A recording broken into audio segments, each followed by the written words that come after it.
안녕하십니까. 코로나19 통합뉴스룸 KBS 5시 뉴스입니다.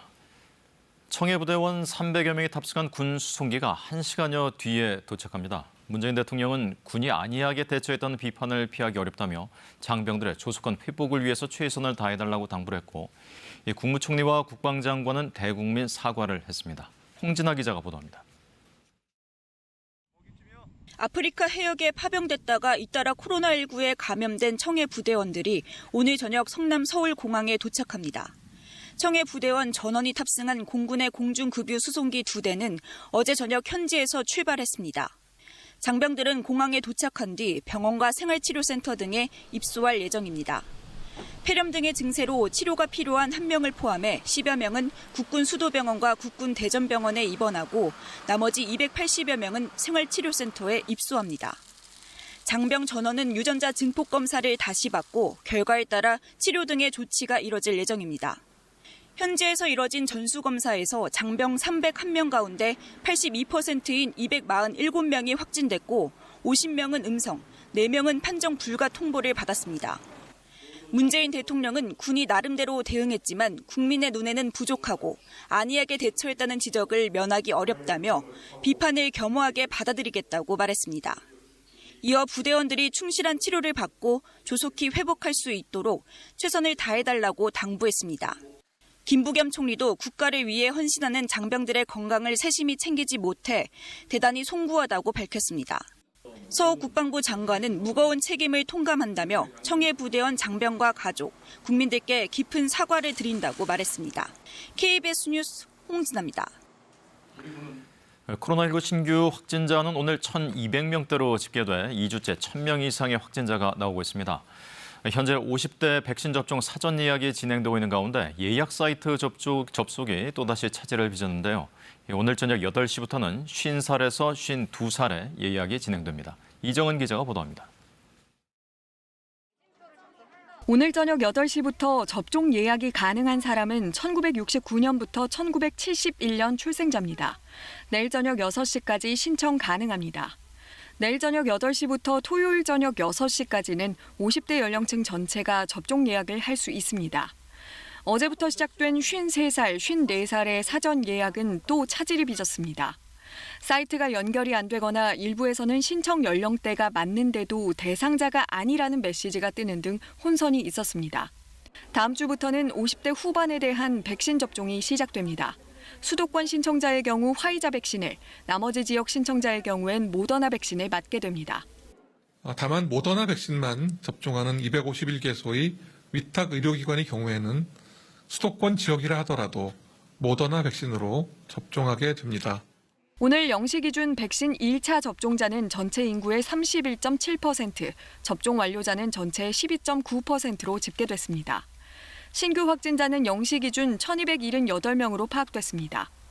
국내 발생에서 수도권의 신규 확진 비중이 67%를 차지했지만 대전 73명 등 비수도권 지역의 감염 사례가 늘고 있습니다. 비수도권의 확산세가 커지고 있고 전국의 감염 재생산 지수도 이전보다 높아졌습니다.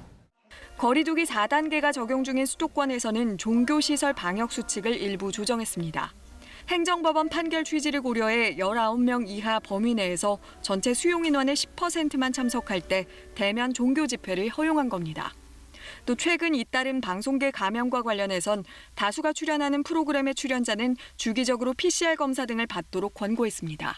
KBS 뉴스 이정은입니다. 33도를 웃도는 폭염이 오늘도 계속되면서 폭염 위기 경보 수준이 2단계인 주의에서 3단계인 경계로 격상됐습니다. 내일부터는 낮 기온이 36도까지 오르는 극한 폭염이 예고돼 있어서 건강관리에 각별한 주의가 필요해 보입니다. 이혜진 기자가 보도합니다. 오늘도 전국 대부분 지역에 폭염특보가 계속됐습니다. 낮 최고 기온은 경기도 동두천이 37도까지 오르는 등 전국 대부분 지역에 33도를 웃도는 찜통 더위가 이어졌습니다. 폭염의 기세는 앞으로 더 강해집니다. 한반도 상층으론 티베트 고기압이, 하층으론 북태평양 고기압이 확장하면서 이른바 열돔이 한반도 전체를 뒤덮을 걸로 보입니다. 이 경우 대기층이 안정화돼 장기간 구름이 거의 없는 강한 폭염이 발생할 가능성이 큽니다. 내일과 모레 서울의 낮 기온이 36도까지 오르겠고 주말까지 계속 비슷한 수준의 기온을 이어가겠습니다. 밤에도 25도를 웃도는 열대야가 기승을 부리겠습니다. 온열 질환자도 계속 늘고 있습니다. 어제 오후 4시 기준 일일 온열 질환자는 12명입니다. 올여름 누적 온열 질환자는 457명, 사망자는 6명입니다. 행정안전부는 폭염 위기 경보 수준을 2단계 주의에서 3단계 경계로 상향 조정했습니다. 폭염 때는 야외 활동을 자제하고 외출할 땐 챙이 넓은 모자와 얇은 옷차림이 좋습니다. 물을 많이 마셔야 하고 혼자 농사일이나 야외 작업을 하는 건 삼가야 합니다. KBS 뉴스 이혜지입니다. 급증하는 전력 수요에 대응하기 위해서 신고리 원자력발전소 4호기가 내일부터 조기 재가동됩니다. 원자력안전위원회는 오늘 신고리 4호기의 재가동을 승인했다고 밝혔습니다. 신고리 4호기는 지난 5월 29일 설비 화재가 발생해 가동이 중단됐는데 최종 안전성 확인을 거쳐서 이달 말 재가동될 예정이었습니다. 그러나 원안위는 폭염 등으로 전력 수급에 비상이 걸리자 가동 시점을 당초 기획보다 일주일 정도 앞당겼습니다. 해양수산부가 오늘 오후 2시부로 전남 한평만에 내려진 고수온주의보를 경보로 상향 발령했다고 밝혔습니다. 또 전남 등량만 내만에 내려진 고수온주의보를 외측 해역까지 확대 발령했습니다. 해수부는 전남 한평만 해역이 오늘 기준으로 28.6도를 기록해 고수온 경보 발령 기준인 3일 이상 28도 기준을 충족했다고 밝혔습니다. 올해 고수온 경보는 고수온 피해가 가장 컸던 지난 2018년도보다 2주 정도 빨리 발령됐습니다. 오늘 오전 11시 28분쯤 서울에서 출발해 경남 창원시 마산으로 가던 KTX 207 열차가 제동 기능 이상으로 경남 밀양 상동역과 밀양역 사이 철로에 1시간 반가량 멈춰졌습니다. 승객 190여 명은 1시간 반가량 열차 안에서 대기한 뒤 후속 열차에 옮겨 탔으며 인명피해는 없었습니다. 고장 여파로 열차 9대 운행이 11분에서 최대 60분 정도 지연됐고 열차 한 대는 운행을 중지했습니다. 코레일은 해당 열차 승객에게는 야권에 따라 지연 배상금을 환불할 예정입니다. 또 해당 열차를 차량 기지로 입고시켜 고장 원인을 조사할 계획입니다. 고위공직자범죄수사처가 이광철 청와대 민정비서관의 자택과 청와대를 압수수색하고 있습니다. 김학의 전 차관 관련 의혹들에 이 비서관이 관여했는지 확인하기 위한 것으로 알려졌습니다. 보도에 천효정 기자입니다. 고위공직자범죄수사처가 이광철 청와대 민정비서관의 자택을 압수수색하고 있습니다. 공수처 수사 3부는 오늘 오전 이 비서관의 자택에 수사관들을 보내 자료를 확보하고 있습니다. 이번 압수수색은 김학의 전 차관 관련 의혹들에 이 비서관이 관여했는지 살펴보기 위한 것으로 알려졌습니다. 대검찰청 진상조사단 소속이던 이규원 검사가 건설업자 윤중천 씨의 면담 보고서를 허위 작성했다는 의혹과 김 전 차관 불법 출국금지 수사에 외압이 있었다는 의혹 등입니다. 공수처는 자택 압수수색과 동시에 청와대의 이 비서관실 사무실 압수수색에도 나섰습니다. 청와대의 대통령 비서실에 대한 압수수색 영장을 제시하고 임의 제출 형식으로 자료를 받을 예정입니다. 청와대 관계자는 대통령 비서실 등은 국가보안시설로 지정되어 있고 보안 사항을 다루는 업무 특성상 임의 제출 방식으로 수사에 협조해왔다고 밝혔습니다. 그러면서 이번 공수처 압수수색도 이전과 동일한 방식으로 수사에 협조할 예정이라고 말했습니다. 앞서 이 비서관은 김 전 차관 불법 출국 금지에 관여한 혐의 등으로 재판에 넘겨지자 지난 1일 사표를 제출했지만 아직 수리되지 않았습니다. KBS 뉴스 천효정입니다. 환경부가 국토부가 제출한 제주 제2공항 건설 사업 전략 환경 영향 평가서를 최종 반려했습니다. 사업 추진을 위해선 2년 넘게 걸린 전략 환경 영향 평가 절차를 처음부터 다시 밟아야 해 추진이 쉽지 않아 보입니다. 김가람 기자의 보도입니다. 환경부가 제주 제2공항 건설 사업 전략 환경 영향 평가서를 최종 반려했습니다. 국토교통부가 초안을 제출한 지 2년여, 환경부의 세 차례 보완 요청에 따라 지난달 11일 재보완서를 제출한 지 한 달여 만입니다. 환경부는 한국환경정책평가연구원과 국립환경과학원 등 전문기관 의견을 검토한 결과 협의에 필요한 중요 사항이 누락되거나 보완 내용이 미흡한 것으로 판단했다고 밝혔습니다. 구체적으로는 예정지 주변 조류에 따른 비행안전 확보와 서식지 보호 방안에 대한 검토가 미흡했고 항공기 소음 영향 재평가에서도 최악의 조건에 대한 고려가 미흡했다는 겁니다. 또 맹꽁이 등 멸종위기 야생생물에 대한 영향 예측 결과나 숨골에 대한 보전 가치도 제시하지 않았다고 설명했습니다. 이번 결정에 따라 국토부가 제주 제2공항을 다시 추진하려면 반려 사유를 해소한 뒤 전략환경영향평가 절차를 처음부터 다시 거쳐야 합니다. 하지만 이번 전략환경영향평가 절차에서도 2년 넘는 시간이 걸린 만큼 사업 추진은 쉽지 않아 보입니다. 이에 대해 국토부는 오늘 반려 결정을 전달받았다며 관련 내용을 검토하고 있어 지금으로선 답변할 수 있는 내용이 없다고 설명했습니다. 환경부의 이번 결정이 6년 가깝게 이어져 온 제주 지역 최대 갈등 현안에 종지부를 찍을지 주목됩니다. KBS 뉴스 김가나입니다. 민주당에선 경기도 유관기관 직원이 SNS 대화방에서 이낙연 후보를 비방한 일을 두고 이재명, 이낙연 후보 간 감정 싸움이 이어지고 있습니다. 야권에선 윤석열 전 검찰총장이 대선 출마 선언 이후 처음으로 대구를 방문했습니다. 강푸른 기자입니다. 이재명 후보는 오늘 라디오 인터뷰에서 경기도 유관기관 직원의 행위는 세발의 피인데도 이낙연 후보 측이 침소 봉대하고 있다고 주장했습니다. 본인들의 그 큰 문제, 더 심각한 문제들은 다 감추고 이쪽에 침소 봉대해서 지나치게 공격하는 것 같은데 이낙연 후보를 향해선 스스로를 돌아보라고 촉구했습니다. 이낙연 후보도 맞대응했습니다. 이재명 후보 측이 꺼낸 옵티머스 사건 연루 의혹에 대해선 검찰이 설마 자신을 봐줬겠냐고. 박정희 전 대통령 찬양 논란에 대해선 그랬다면 김대중 전 대통령의 공천을 받았겠냐고 되물었습니다. 제가 전남에서 국회의원 4번에 도지사를 했는데 한 번도 그런 것이 쟁점이 된 적 없는데 이제 나왔다는 건 그건 어이없는 일이고요. 정세균 후보는 충남도청을 방문해 충남국제공항과 혁신도시를 건설하겠다고 약속했습니다. 야권의 윤석열 전 검찰총장은 대선 출마 선언 뒤 처음으로 대구를 찾았습니다. 가는 곳마다 대구 경북 지역의 중요성을 강조했는데 다른 지역을 깎아내리는 듯한 언급이 논란이 됐습니다.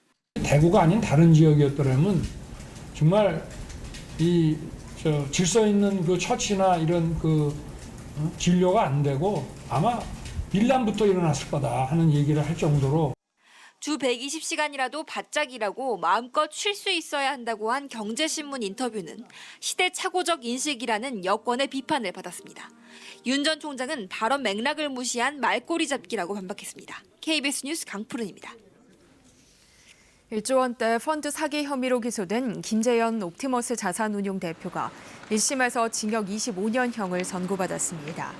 서울중앙지법은 특정경제범죄 가중처벌법상 사기 혐의 등으로 기소된 옵티머스 자산운용 운용진 5명에 대한 선고 공판을 열고 김 대표에게 징역 25년과 벌금 5억 원, 추징금 751억 7,500만 원을 선고했습니다.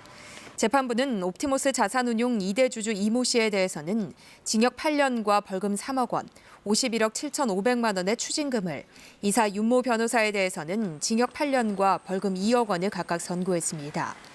불구속 상태에서 재판을 받아온 김 대표 등은 모두 법정 구속됐습니다. 라임 자산운용 사태의 핵심 인물 중 하나인 김봉현 전 스타모빌리티 회장이 보석으로 석방됐습니다. 서울 남부지법 형사 13부는 오늘 피고인의 방어권을 보장해야 한다는 이유로 김 전 회장이 신청한 보석 신청을 인용했습니다.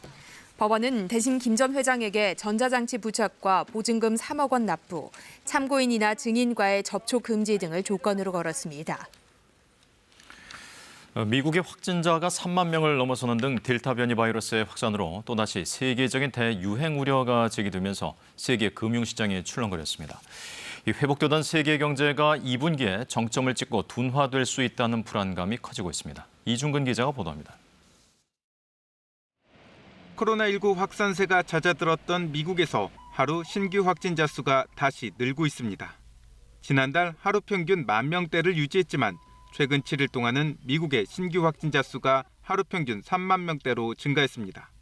전파력이 큰 델타 변이로 인해 유럽에 이어 미국에서도 코로나19가 다시 확산세를 보이자 세계 경제가 둔화될 수 있다는 불안감이 커지고 있습니다.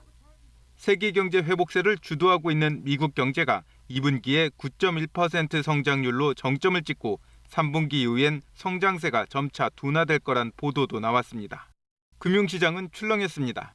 다우존스 지수가 2.1%, 스탠더드앤푸어스 500 지수와 나스닥 지수도 1% 넘게 떨어졌고 경기 둔화로 수요가 줄 거란 전망이 나오면서 서부 텍사스산 원유 가격이 7.5% 떨어지는 등 국제 유가도 폭락했습니다.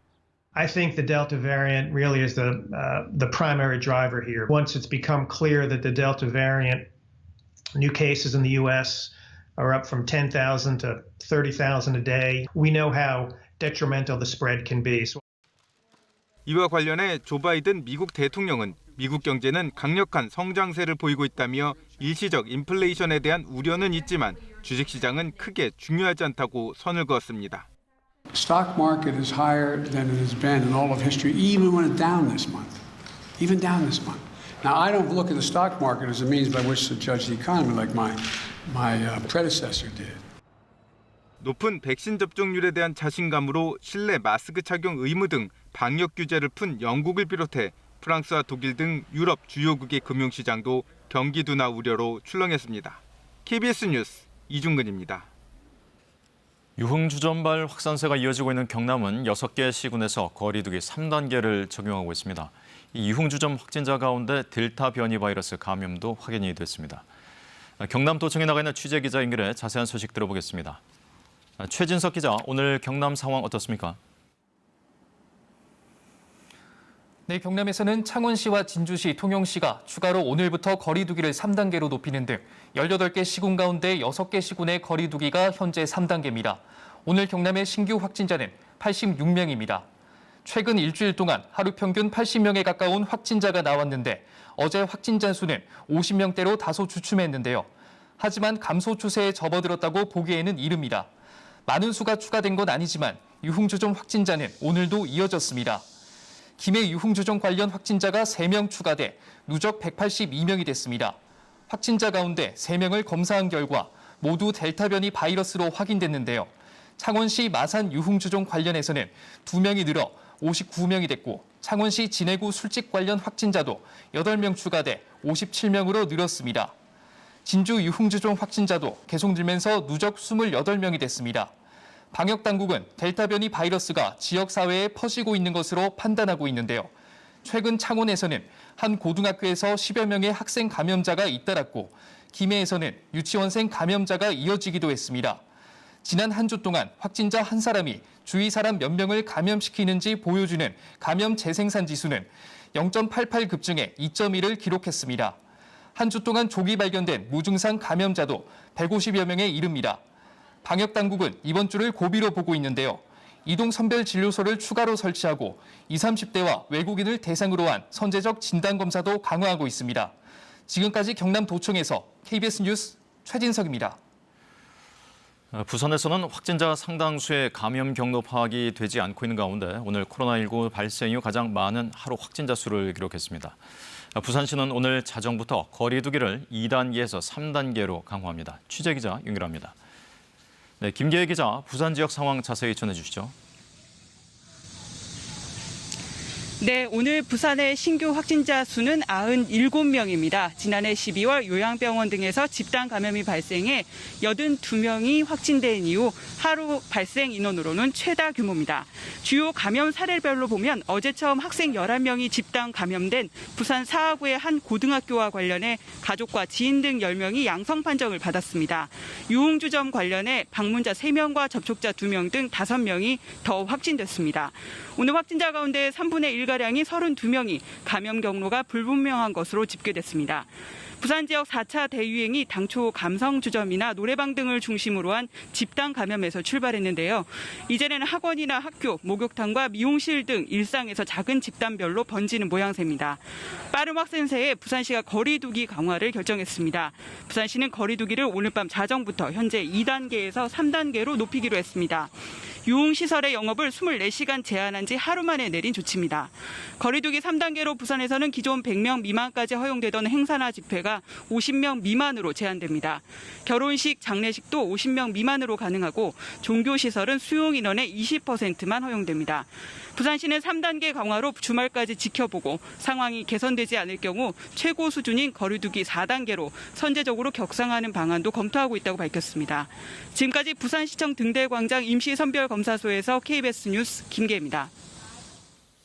전남 여수의 한 사거리에서 차를 싣고 이동하던 탁송 차량이 차량 10여 대를 잇따라 들이받았습니다. 충격으로 실려있던 승용차가 떨어지며 횡단보도를 덮쳐 보행자 3명이 목숨을 잃었는데요. 경찰은 브레이크가 작동하지 않았다는 운전자 말을 토대로 정확한 사고 원인을 조사하고 있습니다. 김혜린 기자입니다. 전남 여수의 한 사거리입니다. 차 6대를 실은 탁송 차량이 건너편 경사로에서 내려옵니다. 우회전을 하기 위해 방향을 트는 순간 앞서가던 차 3대를 잇따라 들이받습니다. 사고 충격으로 탁송차 위에 실려있던 승용차 한 대가 밑으로 떨어지더니 그대로 횡단보도를 덮칩니다. 탁송 차량은 반대편에서 신호를 기다리던 차 8대까지 들이받고서야 멈췄습니다. 폭발 소리처럼 배경음이 굉장히 컸거든요. 바로 나와서 보니까 여기 건널목에 사람들이 막 누워있는 거예요. 사고가 난 시각은 오늘 오전 9시쯤. 내리막에서 우회전을 하려던 탁송 차량이 차 11대를 들이받는 과정에서 위에 실린 승용차 한 대가 떨어져 횡단보도를 건너던 80대 1명과 70대 2명 등 3명이 숨졌습니다. 사망자들은 인근 동사무소에서 공공 근로를 하던 노인들이었던 것으로 알려졌습니다.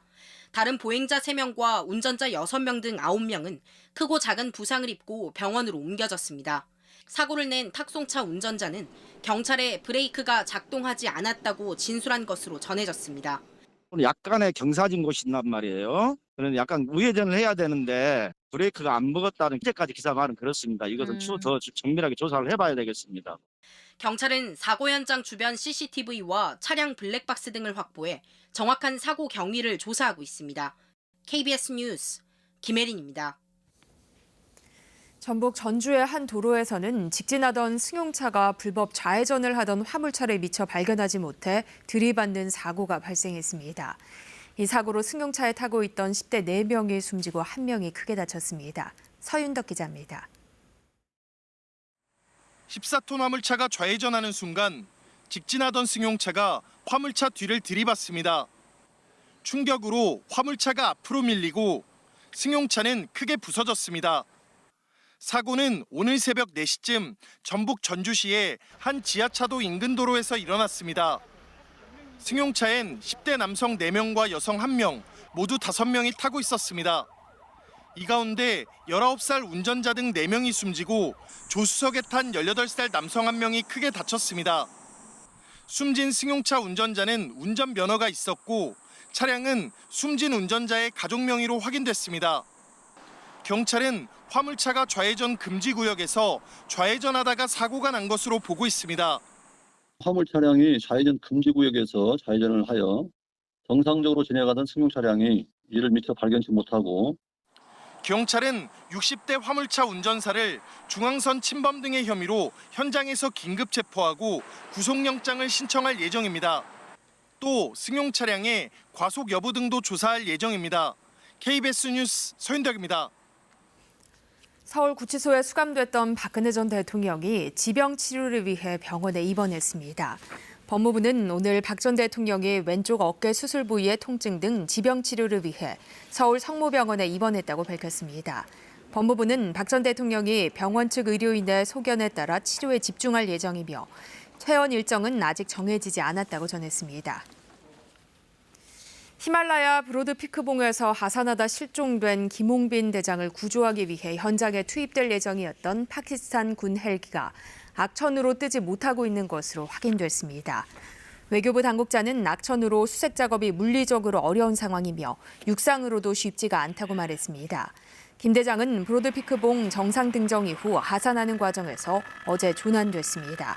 조난된 후 김 대장이 구조 요청을 보내 해외 등반대가 현장을 찾아갔지만 구조에는 실패한 것으로 전해졌습니다.